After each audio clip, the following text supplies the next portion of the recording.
Hi, I'm Steve Cuevas of Shake True Hoops. This is Homework Hoops, a show that will allow you to become a better basketball player. In order to excel at the game at high levels, you need to master the changes of direction in ball handling. Essential to that are crossover, through the legs, around the back, head and shoulders fake, and spin.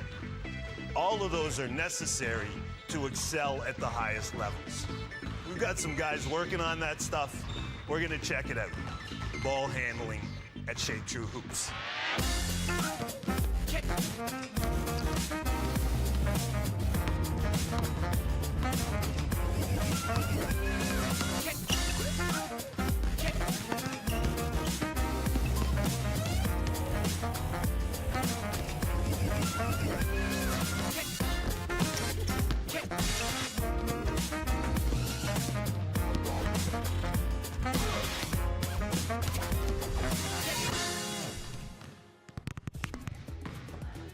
Good job. Let's really sell that shot fake, okay? Hi. We're here at Homework Hoops checking out post moves. That's what's going on in this drill. And it's important for us to be able to play with our back to the basket. Ryan and Maddie here are in the post, and they have their guard post entry person, Jada. She's responsible to pass the ball into the big people close to the basket. Before we talk about post stuff, it's probably a good idea if we figure out what the post is and what our moves are in the post. The post is the key area. The paint, also, back in the day, they called this the pivot. It's close to the basket, so you're likely to shoot a higher percentage close to the basket, but at the same time, you're likely to encounter defense. So there are a few things that we want to learn. When we start in the post, there are essentially 4 fundamental rules. Nominally, first, the turnaround. So as I have my back to the basket, I want to catch, turn, face the basket, execute the shot. We're going to take a break, girls, while I go over these 4 options. So we had the 4 post moves. I'm gonna catch it, turn. I'm bigger than they are, so Ryan, come on over here. If Ryan were defending me, and she's already getting bigger by holding the ball in place, I still have a height advantage on her. So I don't have to do much but execute that height advantage. That's a simple turnaround. Should she be bigger, and I do that once to success, she's going to anticipate the same thing. So I want to look at the next progression off that move, the up and under. I sell the fake, and then I step around the defense and find another way to deliver the shot.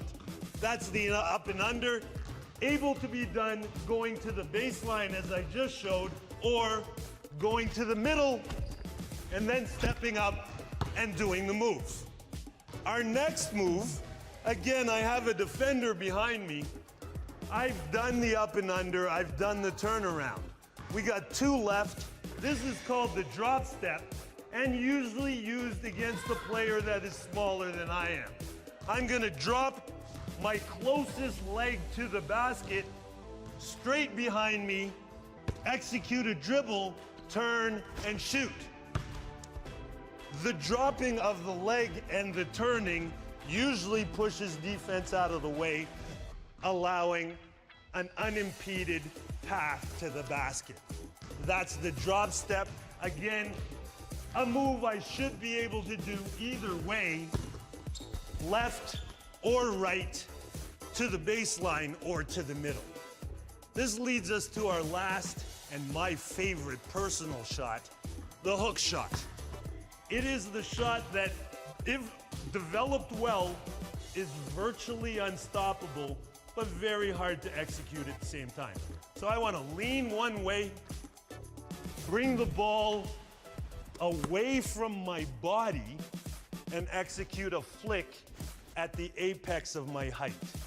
So for this one, Ryan can go back there, and I can demonstrate the hook. And it's important that I try to be able to do it with both hands. So I might lean this way and then execute the hook with my left hand. Those are the 4 basic post moves, moves with our back to the basket. And if we get good at those, we also end up getting fouled a lot, and we can really affect the game at the foul line as well as in the paint. Good stuff to learn, and we're gonna let those guys get back at it and get into the drill. Let's go.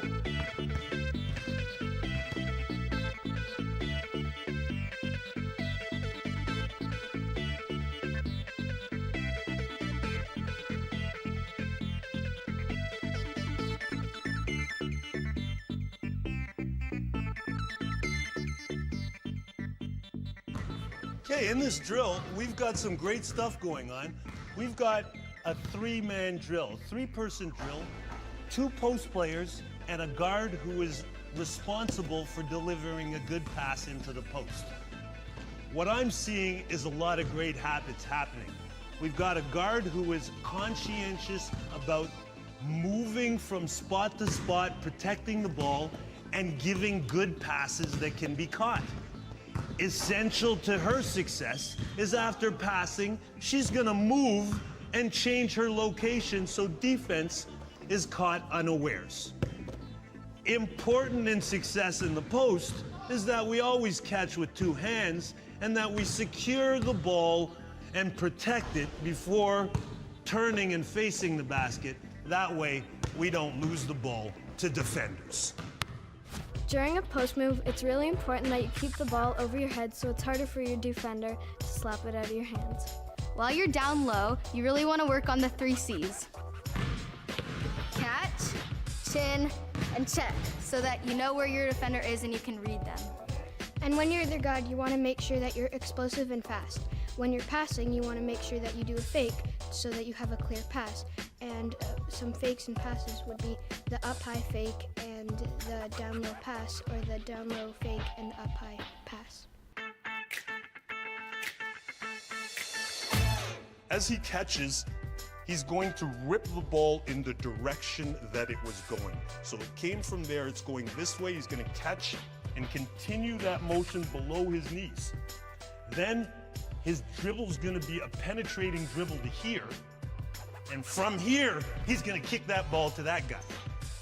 As soon as the ball leaves his hands, he's cutting backdoor, ready to set a screen for Sam. But you're not gonna set the screen right away, we're waiting for the action. So once you cut, you can hang out here. Make sure you keep your feet out of the key because you're in a 3-second violation, okay? So go ahead, rip hard, 1 dribble, kick, cut, rip hard, 1 dribble, kick, follow your pass, go to the basket hard. And now the ball goes back out. Christian's followed his pass. It goes back out, you're up there. It gets swung the other way off a rip and a dribble. Cut. Go, follow your pass, you're on the strong side. Follow your pass, go to the basket. Try not to hang out of bounds. Get it back to him. Cut back out, rip hard, 1 dribble. Cut. Follow your pass. Follow your pass. Kick it back out. Swing.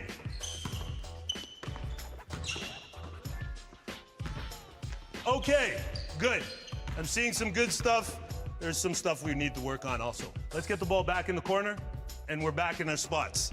This is important. You guys already cut down from last time. You're pinned down here. So the 2 of you, Christian and Leo, you're pinned down. And by pinned down, that's another term for setting a screen. There are up screens, down screens, cross screens. This one is a down screen. That's why I'm saying we're going to pin down. In this situation, you're swinging the ball over here. And as he makes a dribble penetration, don't move yet. If I'm a defender and I'm defending this guy. By team defense and rules, I've been taught to probably be here. But if I haven't had all that experience of team defense and rules teaching, I'm probably hugging this guy, and he wants me to keep on hugging him. So he's not gonna inch out as he was doing. For some reason, these guys are moving. They shouldn't move at all. He's got me at a disadvantage. My body is solidly in front of this guy's body. So if this guy's destination is there, I have to negotiate around this body. That takes time. That's the advantage this guy gets by using the screen correctly. So as that dribble penetration happens, Christian uses the screen, I run into it, and he's open. We call that a straight rub off the screen.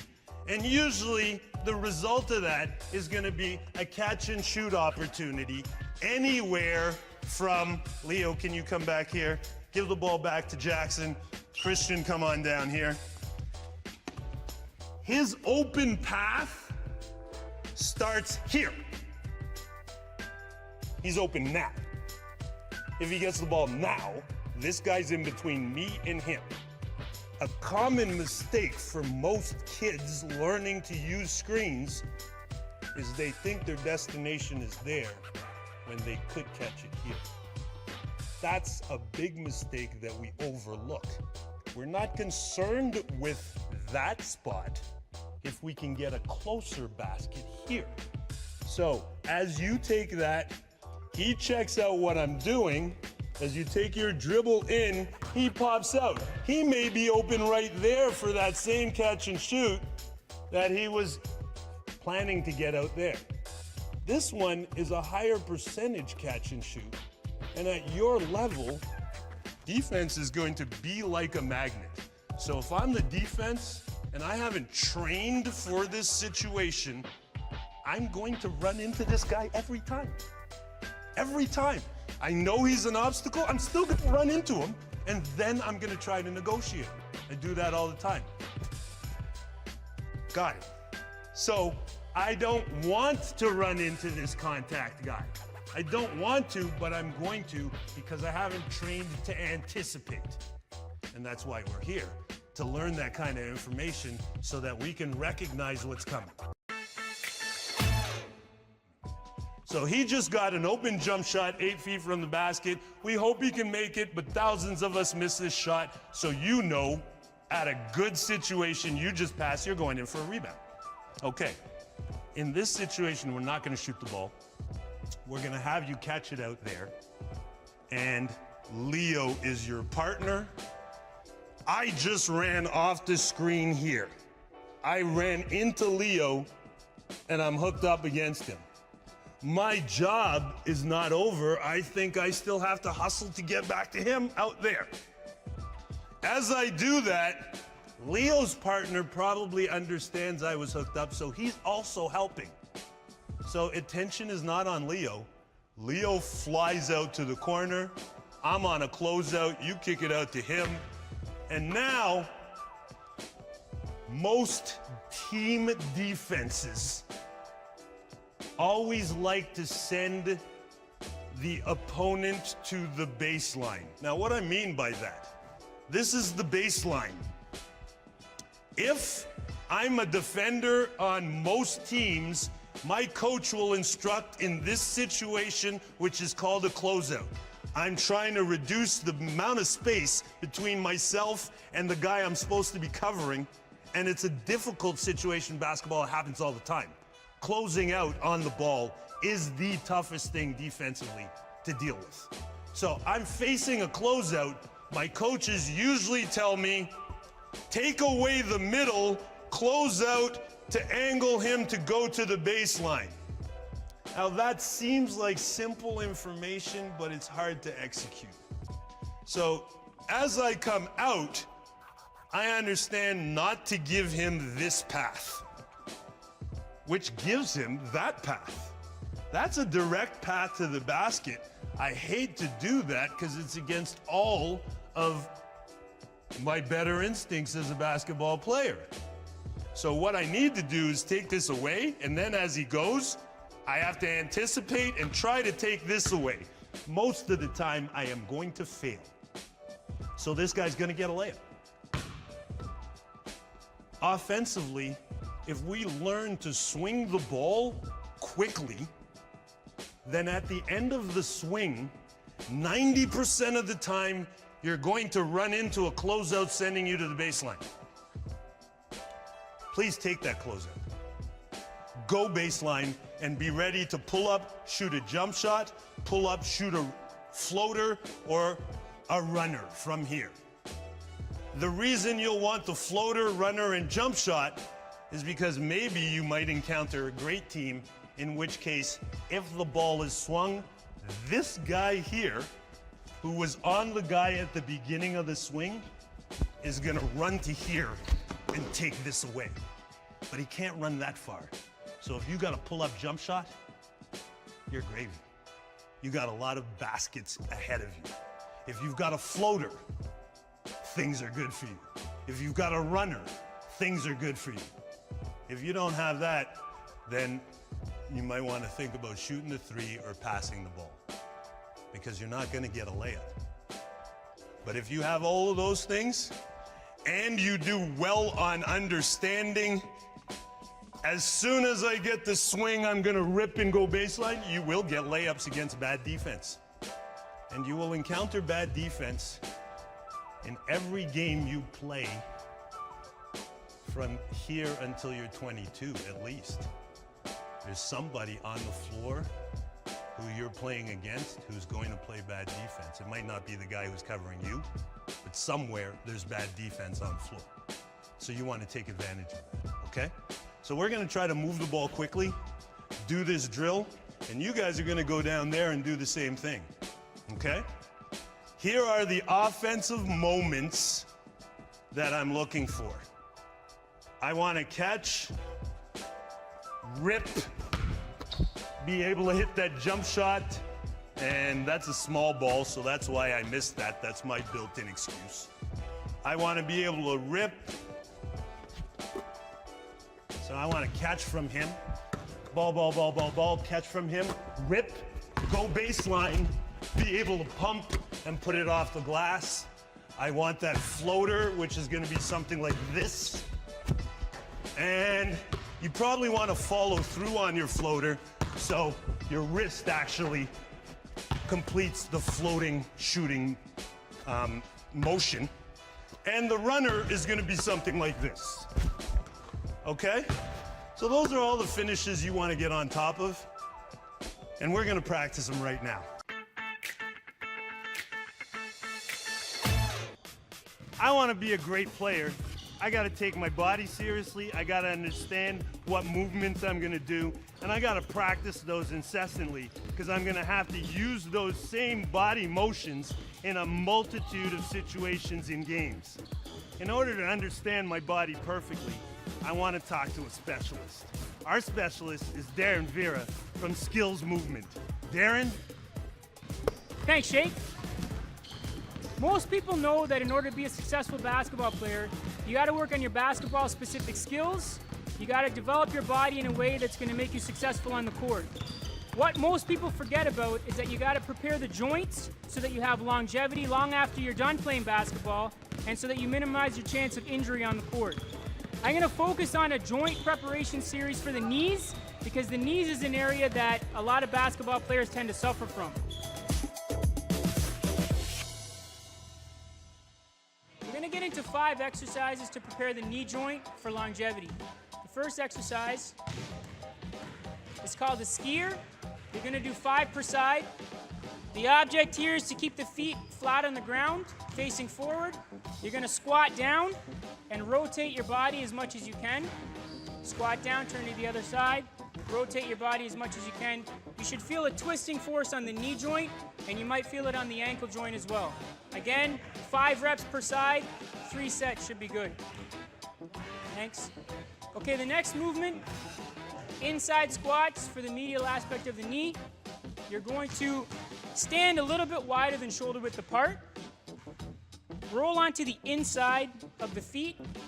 and squat down with your knees coming together as far as you can until you feel a little bit of pressure just on the inside of the knee, and stand back up.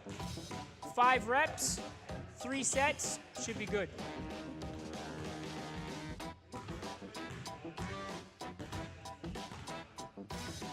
Nice job. Okay, the next movement is outside squats for the outsides of the knees. For this one, you're going to start sitting on the floor in a cross-leg posture. You're going to keep the pressure on the outside of the ankle and stand up. Keeping the legs crossed, you're going to control it and return back to the floor. Switch your legs. Same thing. And control it back to the floor. You can do 5 reps per side and 3 sets, and that should be good. Okay, the next movement is a natural knee extension for the quadriceps in the front of the knees. So for this one, you're going to kneel down. You could use a mat if it's helpful to take some pressure off the knees. You're going to keep the knees about shoulder width apart or hip width apart. Keep the torso completely vertical. Keep the hips open, so don't fold at the hips at all. And you're going to gradually lean back. I'll demonstrate first. And pull yourself forward in that position. The ideal goal is to get your head all the way to the floor.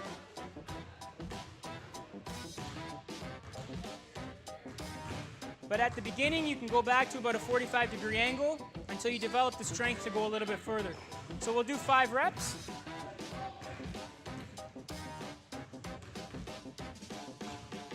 Nice job.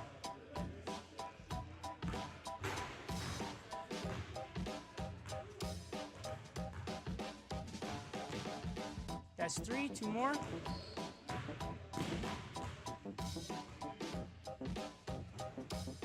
And last one.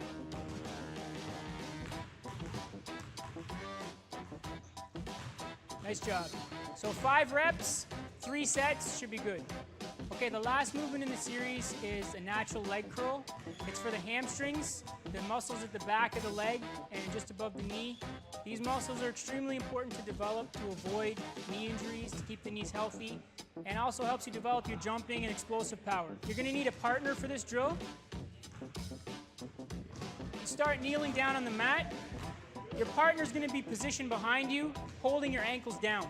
Okay, so they're going to have to put some weight just above your Achilles tendon to hold your ankles down. You can start with your knees about hip width or shoulder width apart. You're going to start with a slight lean forward with the torso until you feel some tension in the hamstrings, just some mild tension. And then you're going to lower the forehead to the mat and come back up under control. 5 reps. Once you get stronger and you can make it more challenging, you can take the chin to the floor.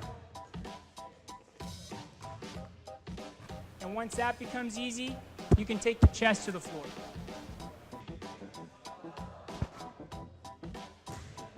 Okay, 3 sets, 5 reps should be plenty to develop your hamstring muscles.